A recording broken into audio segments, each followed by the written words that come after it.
नमस्कार दोस्तों, आप सभी का हार्दिक अभिनंदन और स्वागत है। आज से इस वीडियो सीरीज के माध्यम से मैं आप लोगों के लिए लेके आया हूँ भारत की राज्य व्यवस्था से महत्वपूर्ण टॉपिक जो आपके लिए प्रतियोगी परीक्षाओं में काफी महत्वपूर्ण साबित होने वाले हैं। इसी प्रकार की वीडियो सीरीज मैं आप लोगों के लिए आगे भी लेते आता रहूंगा। तो चैनल को सब्सक्राइब नहीं किया है तो अवश्य कर लीजिए। आज का अपना टॉपिक है 1773 का रेगुलेटिंग एक्ट। भारतीय संविधान के निर्माण में जो महत्वपूर्ण भूमिका निभाने वाले एक्ट हैं, जो भारतीय संविधान की पृष्ठभूमि को तैयार करते हैं। संविधान सभा के गठन से पूर्व कौन कौन से जो है शासन व्यवस्था थी भारत में, अंग्रेजों के समय में शासन व्यवस्था क्या थी, और कंपनी के शासन का जो काल है 1773 से 1858 तक का, उस टाइम पीरियड में कौन कौन से महत्वपूर्ण अधिनियम आए, और फिर ताज का जो शासन था 1858 से 1947 तक, जो सीटा ब्रिटिश जो महारानी गवर्न करती थी, उसमें कौन कौन से महत्वपूर्ण एक्ट आए, इन सारे तथ्यों का और भारत की राज्य व्यवस्था के संपूर्ण महत्वपूर्ण टॉपिक्स का हम लोग इस वीडियो सीरीज के माध्यम से अध्ययन करेंगे। तो चलिए प्रारंभ करते हैं आज का अपना टॉपिक 1773 का रेगुलेटिंग एक्ट। 1773 के रेगुलेटिंग एक्ट की पृष्ठभूमि के बारे में देख लेते हैं कि ये एक्ट जून 1773 में ब्रिटिश संसद में पारित किया गया था और ये ईस्ट इंडिया कंपनी की शक्तियों और अधिकार को परिभाषित करने वाला पहला प्राधिकरण था।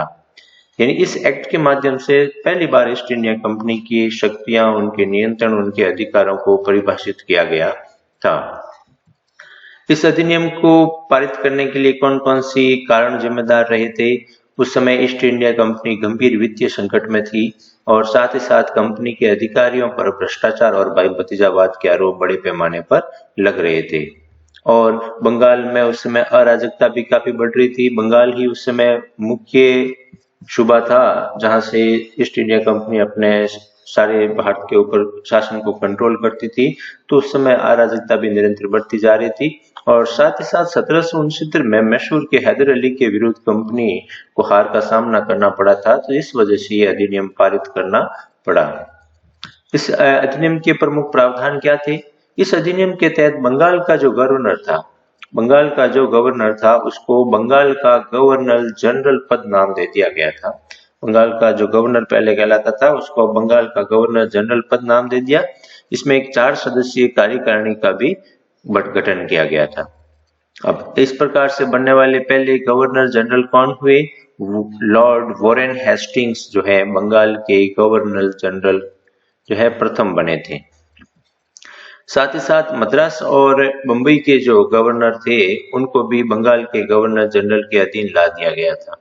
पहले ये स्वतंत्र थे लेकिन बाद में इनको जो है उसके अंडर में कर दिया गया। बंगाल का जो गवर्नर जनरल था उसके अंडर में कर दिया गया। फिर 1774 में कलकत्ता में उच्चतम न्यायालय की स्थापना की थी। भारत में प्रथम जो उच्च न्यायालय स्थापित हुआ था वो 1773 के रेगुलेटिंग एक्ट के तहत ही स्थापित किया गया था। 1774 में कलकत्ता में भारत में प्रथम उच्चतम न्यायालय की स्थापना की गई, जिसमें एक मुख्य न्यायाधीश और 3 अन्य न्यायाधीश थे। ब्रिटिश सरकार का कोर्ट ऑफ डायरेक्टर्स यानी कंपनी की गवर्निंग बॉडी के माध्यम से कंपनी पर नियंत्रण स्थापित हो गया। इससे पूर्व जो है कंपनी पूर्ण रूप से स्वतंत्र थी, लेकिन ब्रिटिश सरकार ने पहली बार कोर्ट ऑफ डायरेक्टर्स के माध्यम से कंपनी के ऊपर अपना नियंत्रण स्थापित किया और साथ ही साथ कर्मचारियों के निजी व्यापार और भारतीयों से उपहार लेने पर भी प्रतिबंध लगा दिया गया। तो ये थे इससे 1773 के रेगुलेटिंग एक्ट के मुख्य प्रावधान क्या क्या थे, एक बार पुनः देख लेते हैं। बंगाल के गवर्नर को बंगाल का गवर्नर जनरल पद नाम दिया गया।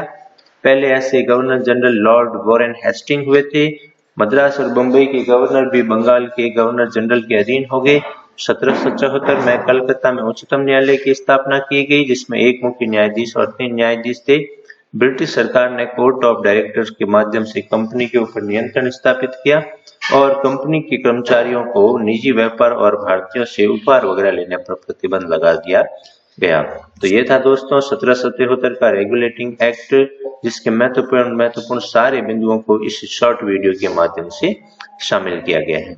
बने रहिए इसी प्रकार के उपयोगी वीडियोस के लिए गोरा सर के साथ और चैनल को सब्सक्राइब करना, वीडियो को लाइक और शेयर करना ना भूलें। Thank you.